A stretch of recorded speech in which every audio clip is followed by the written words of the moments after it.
Mushroom matar masala ಒಂದು ಸಲ ಮನೆಯಲ್ಲಿ ಟ್ರೈ ಮಾಡಿ ನೋಡಿ. ಹೋಟೆಲ್ಗೆ ಹೋಗುವ ಅವಶ್ಯಕತೆಯೇ ಇಲ್ಲ, ಅಷ್ಟು ಟೇಸ್ಟಿಯಾಗಿರ್ತದೆ. ಬನ್ನಿ ಇದನ್ನು ಹೇಗೆ ಮಾಡೋದಂತ ನೋಡುವ ಬನ್ನಿ. ಹಾಯ್ ಫ್ರೆಂಡ್ಸ್, ಹೇಗಿದ್ದೀರಲ್ಲ? ಇವತ್ತು ನಾನು ಮಶ್ರೂಮ್ ಮಟರ್ ಮಸಾಲ ಮಾಡ್ತಾ ಇದ್ದೀನಿ. ಇದಕ್ಕಾಗಿ 250 ಗ್ರಾಮ್ ಆಗಷ್ಟು ಮಟರ್ ತಗೊಂಡಿದ್ದೀನಿ ಹಾಗೂ 250 ಗ್ರಾಮ್ ಆಗಷ್ಟು ಮಶ್ರೂಮ್ ತಗೊಂಡಿದ್ದೀನಿ. ಈ ಮಶ್ರೂಮನ್ನು ಒಂದು 10 ನಿಮಿಷ ಆಗುವಷ್ಟು ನೀರಿಗೆ ಉಪ್ಪು ಹಾಕಿ ನೆನೆಸಿಟ್ಕೊಂಡಿದ್ದೀನಿ. ಮಶ್ರೂಮ್ಗೆ ಕಂಪೋಸ್ಟ್ ಎಲ್ಲ ಹಾಕಿರ್ತಾರಲ್ಲ, ಅದರ ಕಲರ್ ಎಲ್ಲ ಉಪ್ಪು ನೀರಲ್ಲಿ ರಿಮೂವ್ ಆಗ್ತದೆ. ನೋಡ್ತಾ ಇರ್ಬೋದು, ಈ ಥರ ಬಂದಿದೆ ಕಲರ್ ಎಲ್ಲ. ಹಾಗಾಗಿ 10 ನಿಮಿಷ ನೆನೆಸಿಡಬೇಕು. ಇಲ್ಲಿ 2 ಟೊಮಾಟೊ, 2 ಈರುಳ್ಳಿ, 1 ದೊಡ್ಡ ಶುಂಠಿ ಕಟ್ ಮಾಡಿ ಇಟ್ಕೊಂಡಿದ್ದೀನಿ. ಈಗ ಮಶ್ರೂಮನ್ನು 2 ಪೀಸಾಗಿ ಕಟ್ ಮಾಡ್ಕೊಳ್ಬೇಕು. ಈ ರೀತಿಯಾಗಿ ನೋಡ್ತಾ ಇರ್ಬೋದು. ಇಲ್ಲಿ ಬಾಣಲೆ ಬಿಸಿಯಾಗಿದೆ, ಸ್ವಲ್ಪ ಆಯಿಲ್ ಹಾಕ್ಕೊಳ್ತಿದ್ದೀನಿ. ಇಲ್ಲಿ 1 ಸ್ಪೂನ್ ಆಗಷ್ಟು ಜೀರಿಗೆ, 1 ತುಂಡು ಚಕ್ಕೆ, ಕರಿಮೆಣಸು ಮತ್ತು 1 ಏಲಕ್ಕಿ ಹಾಕ್ಕೊಳ್ತಿದ್ದೀನಿ. ಇದಕ್ಕೀಗ ಸಣ್ಣಗೆ ಹೆಚ್ಚಿದ ಈರುಳ್ಳಿ ಹಾಕ್ಕೊಳ್ತಿದ್ದೀನಿ. ಗೋಲ್ಡನ್ ಕಲರ್ ಬರುವವರೆಗೆ ಈರುಳ್ಳಿಯನ್ನು ಚೆನ್ನಾಗಿ ಫ್ರೈ ಮಾಡ್ಕೊಳ್ಬೇಕು. ಗ್ಯಾಸ್ ಫ್ಲೇಮ್ ಮೀಡಿಯಂ ಹದದಲ್ಲಿ ಇರಲಿ. ಇವಾಗ ಇದಕ್ಕೆ 1 ಟೀ ಸ್ಪೂನ್ ಆಗುವಷ್ಟು ಶುಂಠಿ ಬೆಳ್ಳುಳ್ಳಿ ಪೇಸ್ಟ್ ಹಾಕ್ಕೊಳ್ತಿದ್ದೀನಿ. ಇಲ್ಲಿ ಶುಂಠಿ ಬೆಳ್ಳುಳ್ಳಿ ಪೇಸ್ಟದ್ದು ಹಸಿ ವಾಸನೆ ಎಲ್ಲ ಹೋಗಬೇಕು. ಅಲ್ಲಿ ತನಕ 1 ನಿಮಿಷ ಆಗುವಷ್ಟು ನಾವು ಫ್ರೈ ಮಾಡಬೇಕಾಗ್ತದೆ. ಈಗ ಈರುಳ್ಳಿ ಎಲ್ಲ ಬ್ರೌನ್ ಕಲರ್ಗೆ ಬಂದಿದೆ, ನೋಡ್ತಾ ಇರ್ಬೋದು. 1 ಟೀ ಸ್ಪೂನ್ ಆಗುವಷ್ಟು ಚಿಲ್ಲಿ ಪೌಡ್ರ್ ಹಾಕ್ಕೊಳ್ತಿದ್ದೀನಿ. ಇದು Kashmiri chilli powder. Kashmiri chilli powder ಹಾಕೊಳ್ಳೋದ್ರಿಂದ ಗ್ರೇವಿಗೆ ಒಂದು ಒಳ್ಳೆ ಕಲರ್ ಬರ್ತದೆ. ಸ್ವಲ್ಪ ಅರಿಶಿನ ಕೂಡ ಹಾಕ್ಕೊಂಡಿದ್ದೀನಿ. ಇದನ್ನೀಗ ಚೆನ್ನಾಗಿ ಮಿಕ್ಸ್ ಮಾಡ್ಕೊಳ್ಬೇಕು. ಈಗ ಕಟ್ ಮಾಡಿ ಇಟ್ಕೊಂಡಿದ್ದ ಟೊಮಾಟೊ ಹಾಕ್ಕೊಳ್ತಿದ್ದೀನಿ. ಇದಕ್ಕೇ ಸ್ವಲ್ಪ ಉಪ್ಪು ಹಾಕ್ಕೊಳ್ತಿದ್ದೀನಿ. ಉಪ್ಪು ಹಾಕ್ಕೊಂಡ್ರೆ ಟೊಮಾಟೊ ಬೇಗ ಸಾಫ್ಟ್ ಆಗ್ತದೆ. ಈಗ ಟೊಮಾಟೊವನ್ನು ಮಸಾಲದೊಂದಿಗೆ ಚೆನ್ನಾಗಿ ಮಿಕ್ಸ್ ಮಾಡ್ಕೊಳ್ಬೇಕು. ಇದನ್ನೀಗ 2 ನಿಮಿಷ ಲಿಡ್ ಕ್ಲೋಸ್ ಮಾಡಿ ಬೇಯಿಸ್ಕೊಳ್ಬೇಕು. ಇದರಿಂದ ಟೊಮಾಟೊ ಬೇಗ ಸಾಫ್ಟ್ ಆಗ್ತದೆ. ಈಗ 2 ನಿಮಿಷ ಹಾಕಿದೆ, ಟೊಮಾಟೊ ಕೂಡ ಚೆನ್ನಾಗಿ ಸಾಫ್ಟ್ ಆಗಿದೆ. ಟೊಮಾಟೊವನ್ನು ಸೌಟಿಂದ ಹೀಗೆ ಪ್ರೆಸ್ ಮಾಡ್ಕೊಳ್ಳಿ.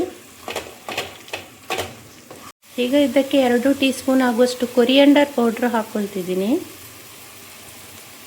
ಸ್ವಲ್ಪ ಜೀರಾ ಪೌಡ್ರ್ ಹಾಕ್ಕೊಳ್ತಿದ್ದೀನಿ. ಮಸಾಲೆ ಎಲ್ಲ ಮಿಕ್ಸ್ ಆಗಿದೆ, ಸ್ವಲ್ಪ ನೀರು ಹಾಕ್ಕೊಳ್ತಿದ್ದೀನಿ. ನೀರು ಹಾಕ್ಕೊಂಡ್ಮೇಲೆ ಟೊಮಾಟೊ ಎಲ್ಲ ಮಸಾಲದೊಂದಿಗೆ ಚೆನ್ನಾಗಿ ಬೇಯಬೇಕು. ಇದು ಬೇಯ್ತಿರುವಾಗಲೇ ಒಳ್ಳೆ ಸ್ಮೆಲ್ ಬರ್ತಾ ಉಂಟು. ಮಸಾಲ ಬೇಯ್ತಾ ಉಂಟು. ಹೀಗೆ ಇದೇ ಸಂದರ್ಭದಲ್ಲಿ ಅಮೂಲ್ ಬಟರ್ ಹಾಕ್ಕೊಳ್ತಿದ್ದೀನಿ, ನೋಡ್ತಾ ಇರ್ಬೋದು. ಬಟರ್ ಹಾಕೊಳ್ಳೋದ್ರಿಂದ ಮಶ್ರೂಮ್ ಮಟರ್ ಮಸಾಲ ತುಂಬ ಚೆನ್ನಾಗಿ ಬರ್ತದೆ. ಚೆನ್ನಾಗಿ ಮಿಕ್ಸ್ ಮಾಡ್ಕೊಳ್ಳಿ. ಈಗ ಬಟರ್ ಕೂಡ ಮಸಾಲದೊಂದಿಗೆ ಚೆನ್ನಾಗಿ ಮಿಕ್ಸ್ ಆಗಿದೆ, ನೋಡ್ತಾ ಇರ್ಬೋದು. ಇದೇ ಸಂದರ್ಭದಲ್ಲಿ ನಾವು ಬಟಾಣಿಯನ್ನು ಹಾಕ್ಕೊಳ್ಬೇಕು. ಇಲ್ಲಿ ನಾನು ಅರ್ಧ ಕಪ್ ಆಗುವಷ್ಟು ಬಟಾಣಿ ತಗೊಂಡಿದ್ದೀನಿ. ಇದನ್ನು ಕೂಡ ಮಸಾಲದೊಂದಿಗೆ ಚೆನ್ನಾಗಿ ಮಿಕ್ಸ್ ಮಾಡ್ಕೊಳ್ಬೇಕು. ಈ ಬಟಾಣಿಯನ್ನು ಮೊದಲು ಹಾಕೊಳ್ಳೋದ್ರಿಂದ ಬಟಾಣಿ ಬೇಗ ಸಾಫ್ಟ್ ಆಗ್ತದೆ ಹಾಗೂ ಬೇಗ ಬೇಯ್ತದೆ. ಮಶ್ರೂಮ್ ಮತ್ತು ಬಟಾಣಿಯನ್ನು ಒಟ್ಟಿಗೆ ಹಾಕ್ಕೊಳ್ಳಿಕ್ಕೆ ಇಲ್ಲ. ಈಗ 3 ನಿಮಿಷ ಆಗಿದೆ, ಬಟಾಣಿ ಸ್ವಲ್ಪ ಬೆಂದಿದೆ, ಇನ್ನೂ ಕೂಡ ಸ್ವಲ್ಪ ಬೇಯಲಿಕ್ಕೆ ಉಂಟು. ಇವಾಗ ನಾನು ಕಟ್ ಮಾಡಿ ಇಟ್ಕೊಂಡಿದ್ದ ಮಶ್ರೂಮ್ ಹಾಕ್ಕೊಳ್ತಿದ್ದೀನಿ. ಮಶ್ರೂಮ್ ಹಾಕ್ಕೊಂಡ್ಮೇಲೆ ಇನ್ನೊಂದು ಸಲ ಚೆನ್ನಾಗಿ ಮಿಕ್ಸ್ ಮಾಡ್ಕೊಳ್ಳಿ. ಮಶ್ರೂಮ್ ಬೇಯ್ತಾ ಇರುವಾಗೆ ಅದರಲ್ಲಿರುವ ನೀರೆಲ್ಲ ರಿಲೀಸ್ ಆಗ್ತದೆ. ಹಾಗೆ ಜಾಸ್ತಿ ನೀರು ಹಾಕ್ಕೊಳ್ಳಿಕ್ಕೆ ಹೋಗಬೇಡಿ. ಈಗ ಇದನ್ನು ಕೂಡ ಲಿಡ್ ಕ್ಲೋಸ್ ಮಾಡಿ 5 ನಿಮಿಷ ಆಗುವಷ್ಟು ವಾಪಸ್ ಬೇಯಿಸ್ಕೊಳ್ಬೇಕಾಗ್ತದೆ. ಈಗ 5 ನಿಮಿಷ ಆಗಿದೆ. ಮಶ್ರೂಮ್ ಇನ್ನೂ ಕೂಡ ಚೆನ್ನಾಗಿ ಫ್ಲೇವರ್ ಬರಲು 2 ಹಸಿಮೆಣಸು ಹಾಕ್ಕೊಳ್ತಿದ್ದೀನಿ. ಹಸಿಮೆಣಸು ಹಾಕಿದ ಮೇಲೆ 1 ನಿಮಿಷ ಬಾಯ್ಲ್ ಆಗಬೇಕು ಗ್ರೇವಿ ಎಲ್ಲ. ಸ್ವಲ್ಪ ಗರಂ ಮಸಾಲ ಹಾಕ್ಕೊಳ್ತಿದ್ದೀನಿ. ಗರಂ ಮಸಾಲ ಹಾಕಿದ ಮೇಲೆ ಕೂಡ ಒಂದು ಸಲ ಚೆನ್ನಾಗಿ ಮಿಕ್ಸ್ ಮಾಡ್ಕೊಳ್ಬೇಕು. ಮತ್ತು ಸ್ವಲ್ಪ ಕಸೂರಿ ಮೇಥಿ ಹಾಕ್ಕೊಳ್ತಿದ್ದೀನಿ. ಕಸೂರಿ ಮೆಥಿ ಹಾಕಿದ ಮೇಲೆ ಟೇಸ್ಟ್ ಅಂತೂ ತುಂಬ ಡಬಲ್ ಆಗಿ ಬರ್ತದೆ. ಒಂದು ಸಲ ನೀವು ನಿಮ್ಮ ಮನೆಯಲ್ಲಿ ಟ್ರೈ ಮಾಡಿ ನೋಡಿ. ಈಗ ಕೊನೆಯಲ್ಲಿ ಕೊತ್ತಂಬರಿ ಸೊಪ್ಪು ಹಾಕ್ಕೊಳ್ತಿದ್ದೀನಿ. ಈಗ ನಮ್ಮ ಮಶ್ರೂಮ್ ಮಟರ್ ಮಸಾಲ ತಿನ್ನಲಿಕ್ಕೆ ರೆಡಿಯಾಗಿದೆ, ನೋಡ್ತಾ ಇರ್ಬೋದು. ಇದು ಚಪಾತಿಯೊಂದಿಗೆ ತಿನ್ನಲು ತುಂಬ ಟೇಸ್ಟಿಯಾಗಿರ್ತದೆ. ಮತ್ತು ಈ ನನ್ನ ಮಶ್ರೂಮ್ ಮಟರ್ ಮಸಾಲ ನಿಮಗೆ ಇಷ್ಟವಾದಲ್ಲಿ ಲೈಕ್ ಶೇರ್ ಮಾಡೋದನ್ನು ಖಂಡಿತ ಮರಿಬೇಡಿ. ಮತ್ತು ನನ್ನ ಚಾನಲ್ಗೆ ಸಬ್ಸ್ಕ್ರೈಬ್ ಕೂಡ ಆಗಿ. ಮುಂದಿನ ಹೊಸ ರೆಸಿಪಿಯೊಂದಿಗೆ ಭೇಟಿಯಾಗೋಣ. ಅಲ್ಲಿ ತನಕ ಬಾಯ್.